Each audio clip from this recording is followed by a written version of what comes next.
Hi and welcome guys, this is Device Customizer. Today reviewing the Blackout ICS Incredible version 3.0 for the HTC Desire SD and the Inspire Fuji. So finally there's a fully working ICS ROM for the HTC Desire SD. All the other ICS ROM had some bug in it, but in this ROM there's no bug. Everything in this ROM works perfectly. Every feature of the ICS ROM works perfectly. So first let me just show you what I'm running.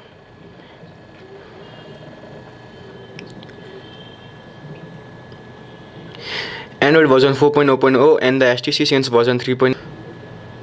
So in this ROM, as I said, all the features of the ICS work perfectly. The Wi-Fi, the Bluetooth, everything in this ROM works perfectly. You saw that this ROM has Sense 3.6 version installed in it, but this clock is of Sense 4.0 because the developer has added the Sense 4.0 clock in this ROM and done some optimization in this ROM to make this ROM fast, smooth and stable.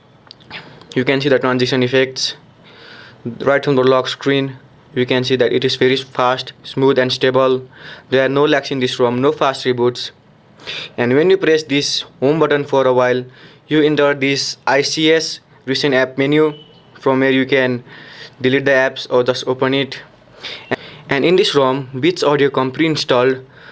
So let me just show you the Beats Audio to improve the quality of the sound of this ROM.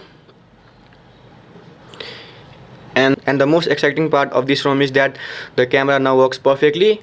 So let me just show you by taking a picture and a video. So that's a photo, and let me just show you by shooting a video in a SD quality. So there the video camera is working perfectly. Let me just play the video that's just recorded.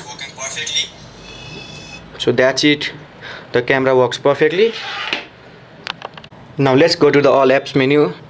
This is the Sense 3.6 menu, and developer has added some useful apps in this ROM like the ES File Manager, the Dropbox and other apps. You can see that this ROM is smooth, no lags. So let's go back. And the weather animation of this ROM also works perfectly. You can see it. As every feature of the ICS works in this ROM perfectly, those people who couldn't use ICS because of the camera problems now can experience the ICS version of the Android. So coming to the battery life of this ROM, I would like to say about 8 to 10 hours for heavy use and 12 plus hours for moderate use. So that's extremely good battery backup you get with this ROM. So guys, that's it about the review part of this ROM. This is Device Customizer telling you goodbye. Have a nice day.